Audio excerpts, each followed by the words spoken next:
You ever notice how a single fleeting scent can drag you back through decades, like a hook snagging on a forgotten memory? That's what hit me today. A whiff of old cedar from a suitcase we hadn't touched in years.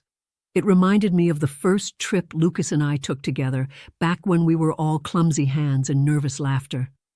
I'm Selena, by the way, 65 years young, though my knees might argue otherwise.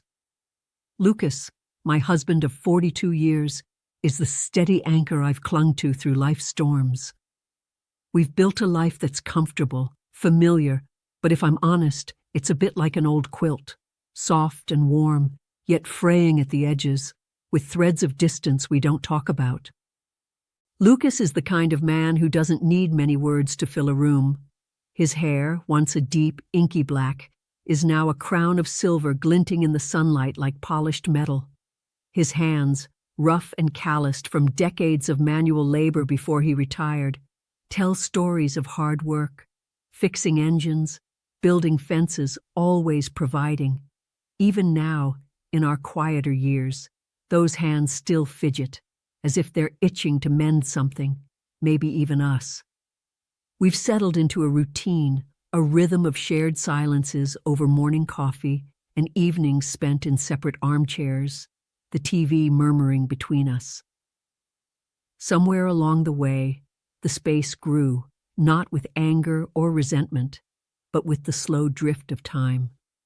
We're still a team, but I can't help wondering if we've forgotten how to really see each other. So, when we got the news that we'd won a contest, a week-long romantic getaway to a remote island, I felt a flicker of something I hadn't in years. Hope, maybe. This wasn't just a trip. It was a chance to step out of our worn-out patterns, to find each other again. The prize was a private bungalow by the ocean. No cell signal, no crowds, just the two of us and the endless whisper of waves. I could almost picture it already, Lucas squinting at the horizon, me tracing patterns in the sand, both of us rediscovering the laughter we used to share so easily. The resort's host, a man named Julian, would be there to greet us when we arrived. I don't know much about him yet, just a name on the confirmation letter, but there's something intriguing about stepping into a place where someone's waiting to welcome you into a new chapter. Packing our bags felt like a ritual, each item a small promise. I folded Lucas's favorite flannel shirt, the one he's worn on every vacation since our kids were small, and tucked in a paperback I've been meaning to read for months. Lucas, ever practical, double-checked the travel itinerary, muttering about the small charter plane we'd be taking. I caught him smiling, though, a rare, quiet grin, as if he, too, felt the weight of possibility.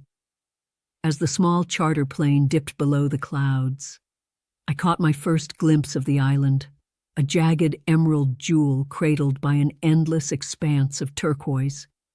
My breath hitched in my chest, and I reached for Lucas's hand, his calloused fingers squeezing mine in a way that felt both familiar and new.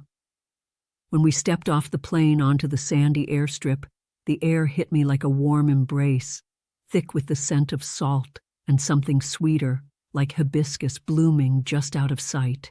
The sound of waves lapping at the shore was a constant heartbeat, pulling us toward our new temporary home. A rustic bungalow perched so close to the water, I could have tossed a pebble from the porch and watched it sink into the sea. Palm trees swayed overhead, their fronds whispering secrets in the breeze, and I felt a quiet thrill, like we'd stumbled into a painting too perfect to be real. That first day, Lucas and I didn't do much beyond settling in, but it was enough just to be there together. We wandered hand in hand along the shoreline, the sand cool and damp beneath our bare feet, collecting seashells like kids on a treasure hunt. I'd hold up a spiraled conch, its surface worn smooth by the ocean, and Lucas would nod appreciatively, adding it to the little pile in his pocket. Later, we sat on the private deck of our bungalow, two weathered chairs side by side, watching the sunset transform the sky into a canvas of crimson and gold. The silence between us wasn't heavy like it sometimes is at home. It felt softer, like we were both remembering how to just be. I glanced at Lucas, his silver hair catching the last light of day, and my heart tugged at the sight of him so at ease. The next morning, I woke to the sound of a seagull squawking outside, and I couldn't help but laugh as I watched one of those cheeky birds swoop down and snatch half of Lucas's sandwich right from his hand.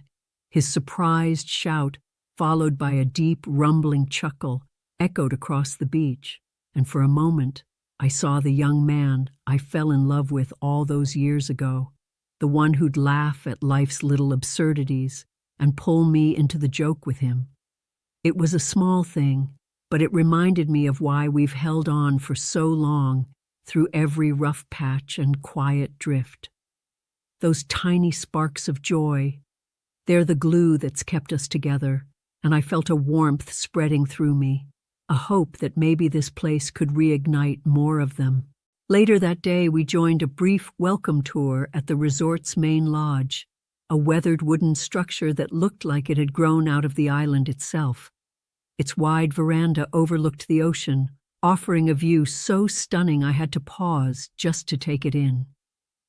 That's where we met Julian, the host I'd only known as a name until now. He was a middle-aged man, his skin sun-weathered, and lined like a sigh. I woke on the third morning to the low growl of distant thunder, a sound that seemed to rumble deep in the earth itself. The air in our bungalow felt heavy, oppressive, like a wet blanket draped over everything.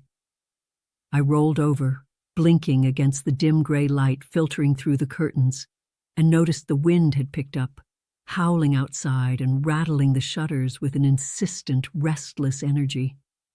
My skin prickled with a strange unease as I sat up, the heat already making my clothes cling to me. Lucas was still asleep, his breathing steady, but I couldn't shake the feeling that something was shifting, something bigger than us. I nudged him awake, and as we shuffled around getting dressed, a small folded note slipped under our door. It was from Julian, written in a neat, slanting hand, instructing us to head to the main lodge for safety. A storm was coming, he wrote, and it wasn't wise to stay so close to the shore. Lucas groaned, rubbing the back of his neck as he read it over my shoulder, muttering about how he didn't come all this way to be herded around like cattle. But there was no arguing with the weather, not when the sky outside was already bruising into a deep, angry purple. So we bundled up what we needed, threw on our rain jackets, and started the trek to the lodge. The wind hit us like a wall as soon as we stepped outside, whipping sand and stray leaves into our faces. I squinted against it, feeling the first sharp drops of rain sting my cheeks like tiny needles. Lucas grabbed my hand, his grip firm and grounding, though I could hear him grumbling under his breath about the inconvenience of it all.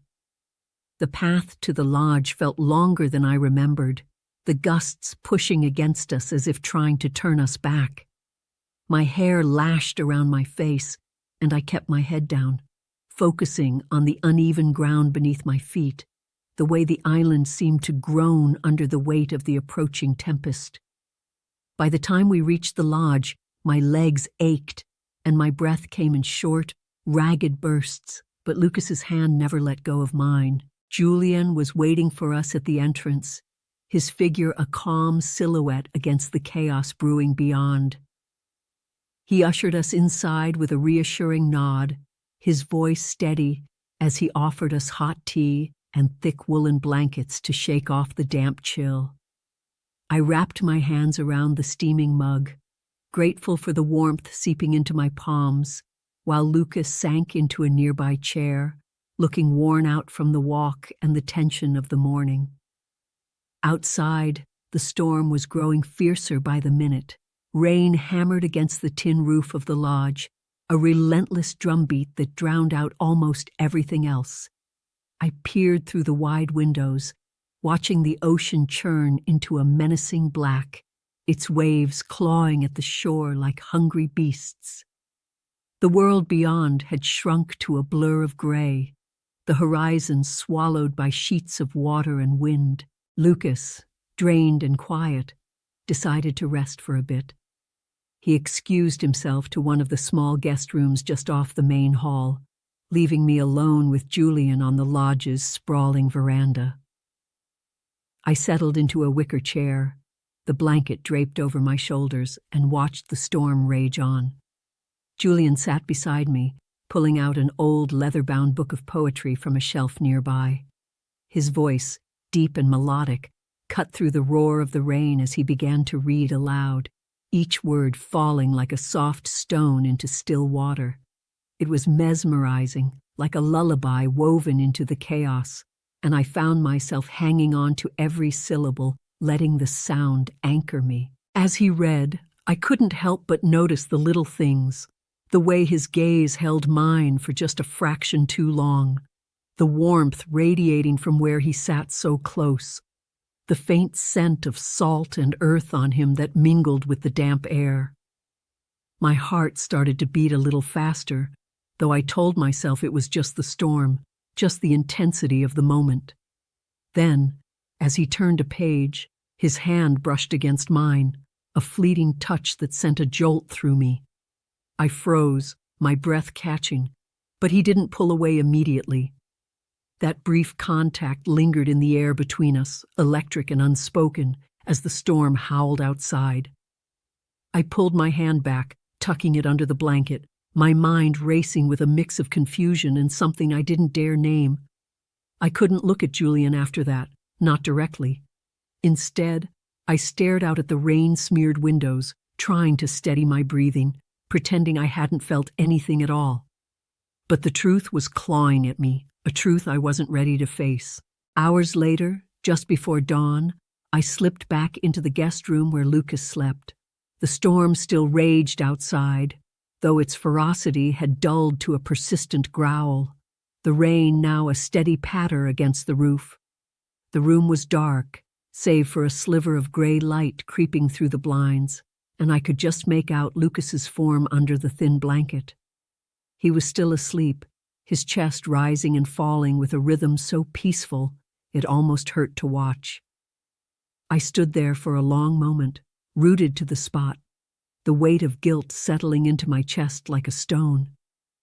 How could I stand here, looking at the man who's been my rock for over 4 decades, and feel this gnawing ache of something I've done, or almost done? I forced myself to move, to sit on the edge of the bed as quietly as I could, smoothing out my expression into something neutral, something normal. Nothing's changed, I told myself. Nothing has to change. The next day, as the storm began to clear, I clung to that mantra like a lifeline. The sky lightened to a pale, washed-out blue, and patches of sunlight broke through the clouds, casting long shadows across the lodge's wooden floors. Lucas and I sat together at a small table in the dining area, sharing a simple breakfast of toast and scrambled eggs. He was in good spirits, cracking jokes about the storm, saying it was just nature's way of keeping us on our toes. I smiled, nodded, buttered my toast with a precision that felt almost mechanical. Every laugh I managed felt like a performance, a mask I had to wear to keep him from seeing the cracks beneath. When he reached for the jam, his sleeve caught on a loose nail in the table, and he grumbled about fixing it later. I watched him fiddle with it, his calloused hands so familiar, so steady, and I felt a pang of tenderness mixed with dread. How could I risk losing this, losing him? Later, Lucas decided to tinker with a broken chair on the veranda, determined to make himself useful. I sat nearby, sipping lukewarm coffee, chuckling as he muttered curses under his breath every time the wobbly leg refused to cooperate. "Damn thing's got a mind of its own," he said, shooting me a grin, and I forced a laugh, hoping it sounded genuine. The air felt lighter now, the humidity easing as a breeze carried the scent of wet earth and salt. But my eyes kept darting to the lodge entrance, waiting, dreading, hoping. I don't even know what. Then Julian appeared, striding across the veranda with a clipboard in hand, his expression all business as he checked on the property for storm damage. He nodded at us, his voice calm and professional, as he asked if we'd weathered the night okay. "Just fine," I replied, my tone clipped, my gaze skittering away from his. He didn't linger, didn't give any sign that last night's moment on the veranda had meant anything at all, and I wasn't sure if that relieved me or tore at me more. His composure was a mirror to my chaos, and I hated how it made me question everything. As the day wore on, I wrestled with the duality of what I felt. There was still a whisper of thrill, a dangerous undercurrent from that fleeting connection with Julian, a spark I hadn't felt in years. It was intoxicating, like a sip of forbidden wine, but it came with a bitter aftertaste. Fear. Fear of losing Lucas, the man who's been my constant, my home, through every storm life's thrown at us. I've spent decades building a life with him, weaving our "here I am" on the final evening of our island getaway, standing on the weathered veranda of the main lodge, watching the world bathe in a golden twilight that seems almost too beautiful to be real. The storm that shook us a few days ago feels like a distant memory now, its chaos replaced by a serene stillness that wraps the island in a warm amber glow. The air is soft, carrying the faint tang of salt and the sweet whisper of blooming flowers, and for a moment, I let myself breathe it in, trying to anchor myself in this fleeting peace. But beneath the calm, my chest is tight, my thoughts a tangled mess, as I prepare for the farewell dinner Julian has organized for us and a few other guests who've shared this slice of paradise. Inside the lodge, the dining area is transformed, lit by the soft flicker of lanterns hanging from the wooden beams overhead. A long, rustic table is set with care, adorned with woven placemats and small vases of wildflowers that must have been picked just hours ago. The scent of roasted fish and spiced rice wafts from the kitchen, mingling with the earthy aroma of local rum that's already being poured into glasses. Lucas is across from me, his silver hair catching the warm light as he chats with another couple about the fishing trip he took yesterday. He's in high spirits, his laughter rolling out in that deep, familiar way that used to make my heart skip, and I force a smile, raising my glass when he proposes a toast to our renewed marriage. The words sting more than they should, each syllable a reminder of the secret I've been carrying since that stormy night on the veranda. I clink my glass against his, the rum burning my throat as I swallow, and I murmur something about how far we've come, hoping my voice doesn't betray the tremor I feel inside. Julian moves through the room with an effortless grace, serving plates of food with a quiet efficiency that somehow makes him even more noticeable. Every time he passes by, I feel a jolt, a pull I can't ignore, though I've spent the last few days trying to bury it. His presence is a constant weight, a silent echo of that moment when our hands brushed during the storm, a memory that's haunted me in every quiet moment since. I keep my eyes on my plate, focusing on the flaky fish and the vibrant colors of the mango salsa, but my heart is pounding so loud I'm sure someone must hear it. Lucas, oblivious, keeps talking, recounting a story from our early years, something about a disastrous camping trip where we got lost for hours and ended up laughing until we cried. I nod along, my smile tight, my fingers gripping the stem of my glass a little too hard, praying the conversation stays light, stays safe. Then it happens. Julian is clearing a dish near me, and as he reaches across, a plate slips from his hands, crashing to the floor with a sharp clatter that cuts through the hum of chatter. The sound makes me jump, and instinctively, I bend down to help, my hands moving before my mind catches up. Julian kneels beside me, and as we both reach for the shattered pieces, our fingers brush again, just like that night in the storm. It's barely a touch, a fleeting graze of skin, but it's enough to stop me cold. My breath catches in my throat, my body frozen for a split second as a rush of heat floods through me. I jerk my head up, my eyes darting to Lucas, and there he is, watching us. His expression isn't angry, not exactly, but there's a flicker of something, curiosity, maybe suspicion, that makes my stomach drop. His gaze lingers, heavy and unreadable, as I scramble to cover the moment with a shaky laugh, blaming my own clumsiness for the mess. Always dropping things, I say, my voice higher than I mean it to be, and I force myself to keep picking up the shards, avoiding Julian's face, avoiding Lucas's stare. Julian mutters an apology, his tone neutral, and stands to fetch a broom, leaving me there on the floor, feeling exposed in a way I can't shake. The rest of the dinner passes in a blur. The morning after the farewell dinner, I wake to the soft murmur of waves and the faint cry of a distant gull. The air in our bungalow feels lighter, cleansed somehow, as if the island itself is exhaling after the intensity of the past week.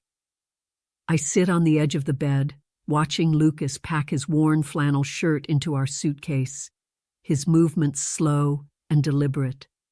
There's a contented hum to him, a quiet satisfaction that tugs at my heart with both warmth and a dull ache. I force myself to stand, to fold my own clothes, to mirror his calm, even as my mind churns with the weight of everything I'm leaving behind on this jagged emerald of a place. We're heading back to the mainland today, back to our familiar life, and I'm not sure if I'm ready for the stillness that awaits us there. The boat ride to the mainland is quiet, almost reverent. I sit beside Lucas on the weathered wooden bench of the small vessel, the engine's low rumble blending with the slap of water against the hull. The sea stretches out endless and glassy, reflecting a sky so pale it looks like it's been washed clean. Lucas holds my hand, his rough palm a steady anchor against the gentle sway of the boat, and he's talking excitedly, almost boyishly, about future trips we could take together. Maybe a cabin in the mountains next time, he says, or a cruise along some far-off coast. His voice is full of plans, of hope, and I nod along, squeezing his hand, offering small smiles while my gaze drifts to the horizon. The island is shrinking behind us, a green speck swallowed by the vastness of the ocean, and I feel a pang in my chest, sharp and unplaceable. Is it regret? Relief? Maybe both. I can still see Julian standing at the dock as we boarded, his figure tall and still, offering a polite nod as a farewell. His expression was unreadable, a mask of neutrality that gave nothing away, and I wonder if he felt anything at all as he watched us go. That uncertainty gnaws at me, a loose thread I can't stop pulling, even as I try to focus on Lucas's words, on the future he's painting for us. When we finally step onto the mainland, the bustle of the small port feels jarring after the island's quiet embrace.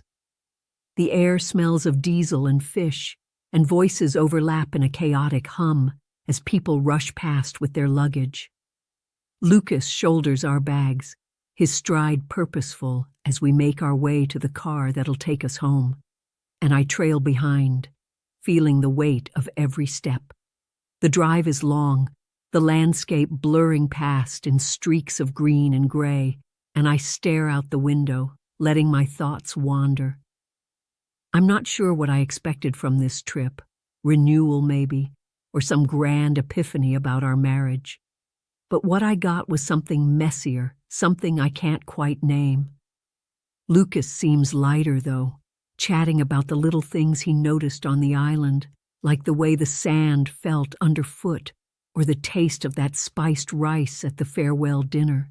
I murmur agreements, my voice softer than I mean it to be, and I wonder if he notices the distance in me, the part of myself I've tucked away where he can't reach. Back home, life slips into its old rhythm with an ease that's both comforting and suffocating. The creak of our front door, the smell of coffee brewing in the kitchen, the way the morning light slants through the living room window. It's all so familiar, like slipping into a well-worn pair of shoes. Lucas is different, though, in subtle ways that catch me off guard. He's more attentive, lingering over breakfast to ask about my day, reaching for my hand when we sit on the couch in the evenings. He's convinced the getaway saved our marriage, that it stitched up the fraying edges of us, and I can see it in the way his eyes crinkle when he smiles, the way he laughs a little easier. In a twisted way, he's right. The trip did awaken something in me, a raw, pulsing awareness of myself I hadn't felt in years. Don't forget to subscribe, like, and comment if you enjoyed this story. This will help us create more engaging stories for you.